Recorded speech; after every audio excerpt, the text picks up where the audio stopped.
Mr. Bob Coburn. Yeah, I'm all cold now. The grease is congealed. What a way to be introduced. And we're going to welcome Seether in just a few moments here. We're going to play one of their songs off their debut American CD. This is Fine Again on Rockline.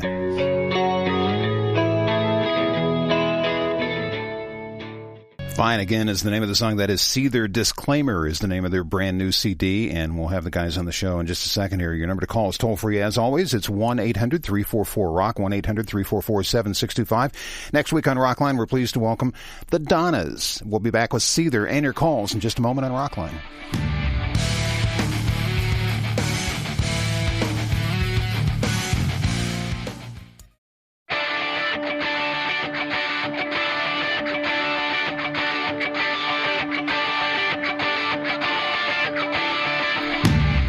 And we're back. It's Rockline. I'm Bob Coburn. Our number is toll-free, 1-800-344-ROCK. That's 7625 at the end there. Disclaimer is the debut CD by Seether, hailing from South Africa. Seether has already made its mark as a great band, regardless of origin. And Rockline welcomes from Charleston, South Carolina, from Seether, vocalist and guitarist Sean Morgan. Good evening, Sean. How are you tonight? Hey, man. How's it going? Doing very well. Also on the bass, Dale Stewart. Welcome to the show. What's up? And drummer for the band, Nick Oshiro. Welcome to Rockline. Hey, thank you. Nice to talk to you guys, and congratulations on a really fine CD. I have, I have 5 copies of it in front of me, all with different covers. Thanks, man. Is rock as popular in South Africa as other places in the world, or is it kind of lagging behind as what people like to listen to in that country? It's picking up, but I heard you talking about the Donnas earlier, and I was just home about 2 weeks ago, and one of the DJs played it. He said, "Yeah, I'm going to play you this new band, the Donnas." You know, so it's kind of the perception there. Sometimes they catch on a little bit slower than the rest of the world, I think. But you know, we find new music generally through our friends that go overseas and buy CDs. You know. But it's pretty much the same as any other rock scene. It's a small country with a really small club scene right now. But I think it's going to get bigger, you know, as time progresses. Do you think it benefits you to be from there, in that rock is not huge there? Is it a detriment, or does it make no difference whatsoever? I think while you're there, it's kind of a detriment because there's a lot of competition. You know, I mean, I think it's very fierce.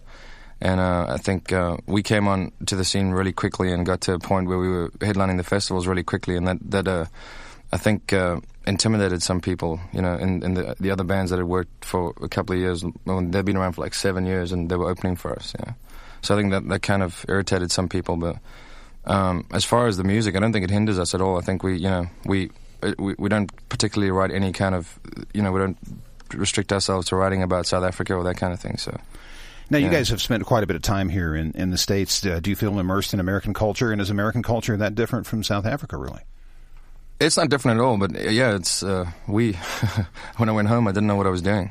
It was I hadn't been home in 7 months, and it felt really alien because, you know, people were driving on the wrong side of the street, and they were speaking funny, and they were using funny money, man. So it's almost become strange for me because, you know, having lived there for 23 years and now having not been there for 7 months, it's really strange. It's a trip. So I think we're definitely settled in now because we know we do all our clothing shopping at the Walmart. And we know that, you know, the best burritos are at Taco Bell, so we're set, man. And Taco Bell's open late, so let's keep that in mind, yeah. This album, to me, is mostly about rejection, non-acceptance. Is that a true or a false statement? For me, that is, yeah. Yeah? I think, yeah. I'm not a very social person, I think. But you get it out in the music, you know. Does writing these songs, do you feel better because of them, Sean?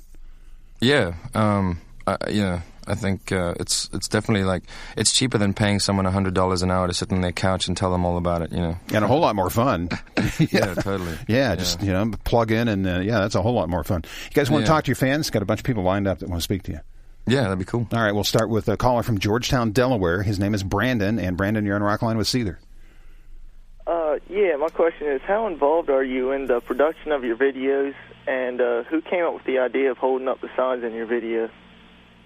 We're really involved, I think, in the selection process of the final treatment for the video, and that video treatment came through. The director Paul Feeder had the whole idea, and his idea was just so much better than anyone else's treatments that came through. So we went with that, and it eventually incorporated that into the artwork and everything. And now there's a whole website, peoplewithsigns.com. Yeah, we thought it was a cool idea because people kept saying, my sign would say this. So we set up a website so people can actually go on with it, and put up their own sign. And I think we've got something like almost 100,000 signs in 2 months or something. It's really become quite cool. It's become bigger than we originally thought it would be. That's huge. That's unbelievable.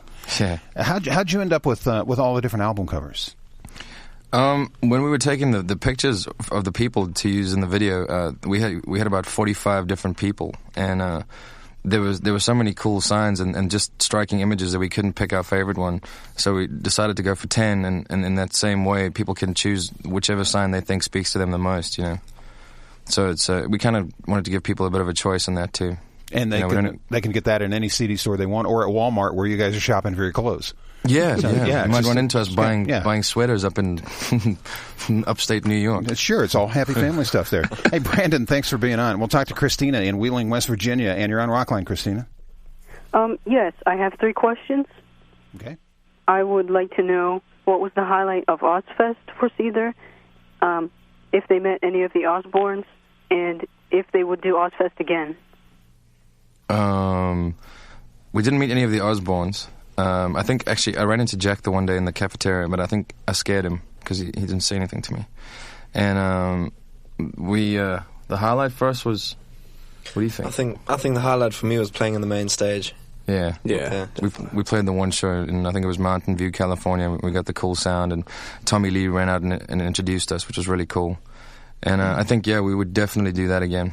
Oh, yeah. It was, I think, when people say it's rock and roll summer camp, it really is, and it's a lot of fun. We made some good friends, and hopefully we can do it again next year. So that was Shoreline Amphitheater in the Bay Area. So yeah, that was awesome. Yeah. It was really cool. Very cool. And Christina, thanks for being part of the show tonight. We'll play another song by Seether right now from the Disclaimer CD. It's Driven Under on Rockline.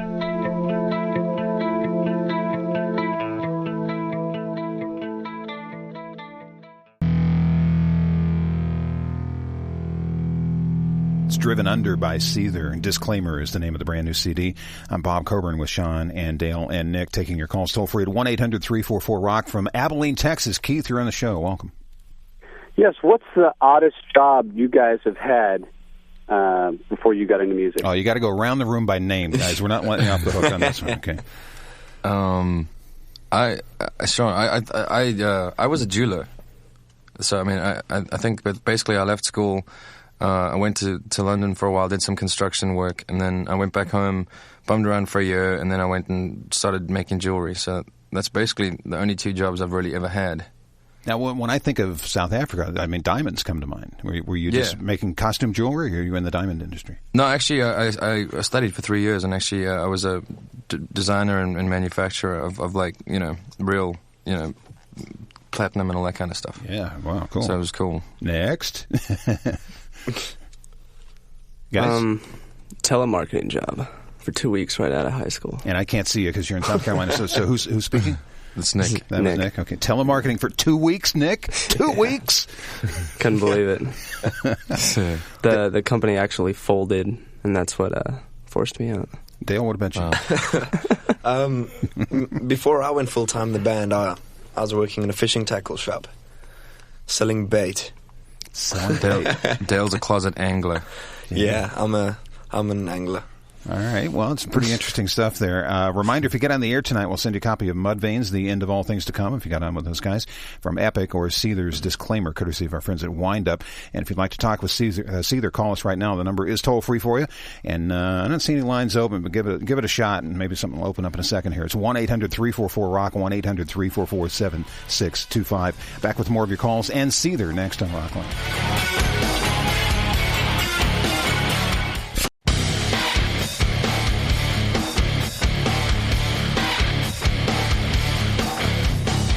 It is Rockline. I'm Bob Coburn with Sean and Dale and Nick from Seether, taking your calls at 1-800-344-ROCK. Next up from Modesto, it's Mike. Welcome to the show, Mike. Yeah. How did you come up with the name Seether, and were there any other names before that? We tried. We came up with a whole bunch of names that we thought were cool, and then we went on the internet to check if those bands existed. And basically every name we'd come up with was either an album name or it was another band's name. And we went as far as, we looked at a tape player one day, and the T was messed up, so it looked like a 7, and we wanted to call ourselves 7 Ape. and there was a band in Europe called Ape 7, which is, I mean, that's just insane. So I just went through all, my like musical influences, and it's the Veruca Salt song, Seether, and some of the lyrics in there were really cool. I thought they were kind of, they were a playful pun, I suppose, and the chorus is, "You can't fight the seether." And there's a line somewhere where she says, "The seether is you, the seether is me." So I thought it was kind of cool. If you know the song, you get it. Now, technically, it's something you boil water in or whatever, but it's also slang in Europe. Right? Yeah, it's slang in Europe for something. I don't know. I forget. Mm-hmm. But I know that Louise Post thought it was cool, and she was going to come to our showcase in LA, but she never made it. But she thought it was cool that we used the name. There you go. Thanks. Thanks there, Mike. We'll head to Kansas City and talk to JD. What's up, JD? Hey, I was just wondering what your guys' greatest musical influence was.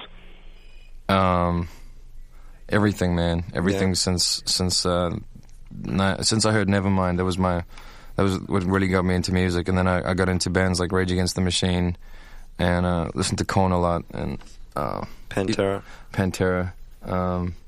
Basically everything that makes you feel something, man. If the music makes you feel, either just musically or lyrically, if it makes you feel good, and if it gives you some kind of emotional reaction, that's what I'm influenced by. But it was Nevermind that really launched you into it, huh? Well, yeah, that was the first time. I mean, I'd been listening to AC/DC and even Vanilla Ice and all that stuff. So it was kind of a mixed bag at the time. And I was 12 years old, and I heard Nevermind for the first time, and it was like I listened to the album like 10 times. It was just really cool. Yeah. I just liked the fact that the guitars were loud and noisy, and there was a guy screaming, and I thought it was really cool. JD, thanks. It's Greg's turn. Greg is in West Texas, and welcome to Rockline, Greg. Hey, guys. Do you guys write songs from an autobiographical stance, really? I do, yeah. Lyrically, I consider it kind of like a musical diary, because I couldn't make up stories, and I'm basically at the same time as we play in the band and everything. I try and write songs that I think I would like to listen to, because I don't hear a lot of bands out there anymore that I like to listen to. So I try and be as honest as I can, and try and be real in the lyrics, because I think there's a sense of the sincerity that used to be in a lot of rock bands. I don't find anymore. So yeah. Do you write pretty much everything, Sean? Lyrically, yeah. Yeah, lyrically. Yeah, it's basically all of those are every single one of those songs has a story behind it. So. And then Dale or Nick, how do you guys chime in with the music and match up to the lyrics and that type of thing? It usually consists of jamming first, and then lyrics are added later when the foundation is laid down. Yeah. And sometimes, go ahead. No, we come up with the music first, and then I find something that's bugging me. That's something that's lodged deep in my screwed up psyche. And then it gets launched. Like this one, it's called Your Bore. It is Seether on Rockline.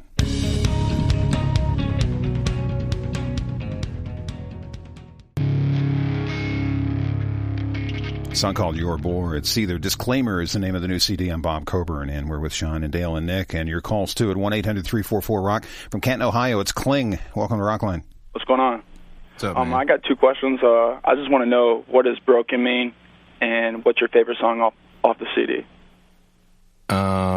Favorite song off the CD? To play live, I think I like to play Pride. Pride, yeah. Some of the heavier stuff, But Broken, basically, those lyrics are for you to take for yourself and interpret in your own way, man. Because I could tell you what it means for me and everything, and then you wouldn't be able to take your own interpretation out of it, which is basically, I think that's kind of a lot of the fun in listening to music, is that you can apply those lyrics or the song to your own life, if you want to. But it's just about in the abbreviated version is it's about being in a situation that you can't control and having to leave someone behind that you really don't want to leave behind, But it may mean something completely different to him, so... Yeah, you never know. Kling, thanks for being on. I'll take a Philadelphia call. It's Brian. Welcome to Rockline, Brian. Yeah, I actually have two questions. One is, what's the groupie scene like? And two, is it hard having such a handsome guitar player go on tour with you? And okay. Okay. Patricio. Yeah. Now, what has happened here is your guitarist Pat has gone down the hall and hit the phone. Actually, it is really hard to work with such an attractive guitarist. Yeah, it's hard to try and be professional. However, when if you whilst trying to control your emotions and physical attraction. And if you ask Pat about the groupie scene, he might tell you he's in a bit of a drought right now. So. Oh, gee. Oh, they turn the tables on you there, Pat. If you come back in the room with the guys, you better have some good one-liners under your arms. We'll play another song by Seether. This one is called Gasoline on Rockline.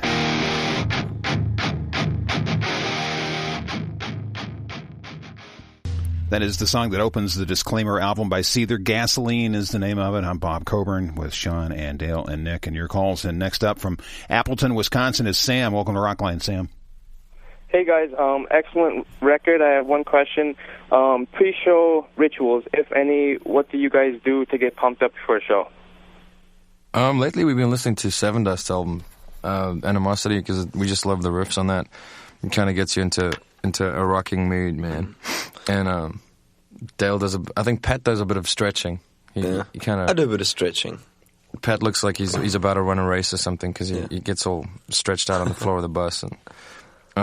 Drink a Jaeger. Yeah, we probably do like a shot of Jaeger just to get warmed up and everything. But I do about a half an hour of drumming on the couches and beating the dust into the air. But yeah, basically we just we don't have like a fixed thing that we do.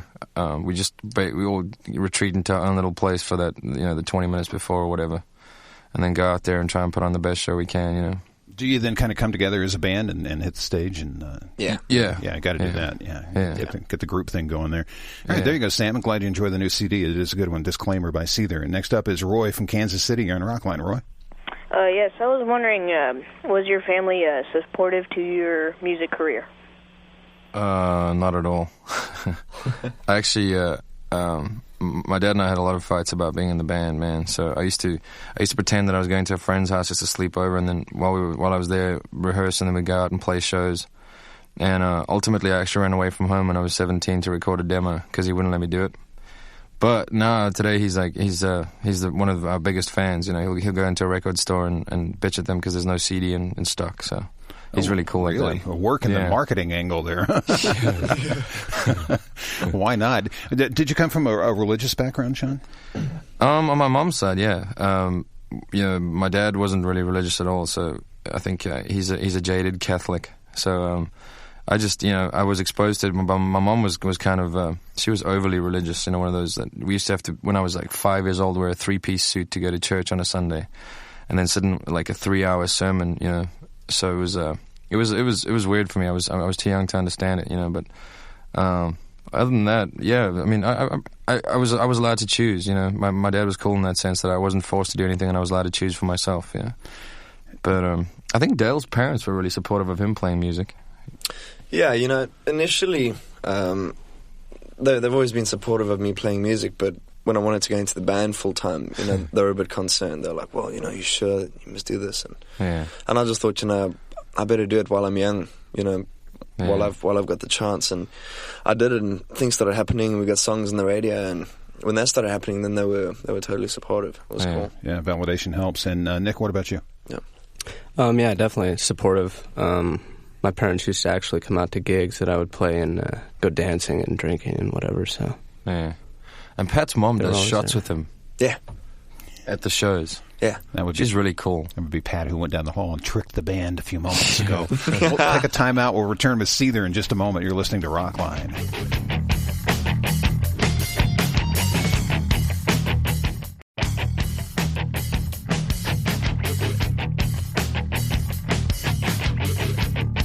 Welcome back to Rockline. I'm BC, Bob Coburn. We've been with Sean and Nick and Dale from Seether talking about Disclaimer, taking your calls. And I got a couple of shout-outs here. Thanks to Cheryl Valentine at Epic Records, Alan Galbraith at Wind Up. In Tulsa, thanks to Dennis McAtee at KVOO. And in Charleston, a shout-out to Bruce Roberts of ARP Studio for his assistance. And don't forget to check out the Save Our Sounds auction on eBay and help preserve America's music. You can visit historychannel.com for more information. Rockline is brought to you by Listerine Pocket Packs. For For clean mouth feeling anytime, anywhere, use Cool Mint Listerine Pocket Back Strips. Kill the germs and feel clean. Dale, Nick, and Sean, thanks for being on. Outstanding CD, and it's good to have you guys on Rockline. Come back and see us again, all right? Thank you very much for having us. I'm BC, and I'll be seeing you. You've been listening to another fabulously entertaining...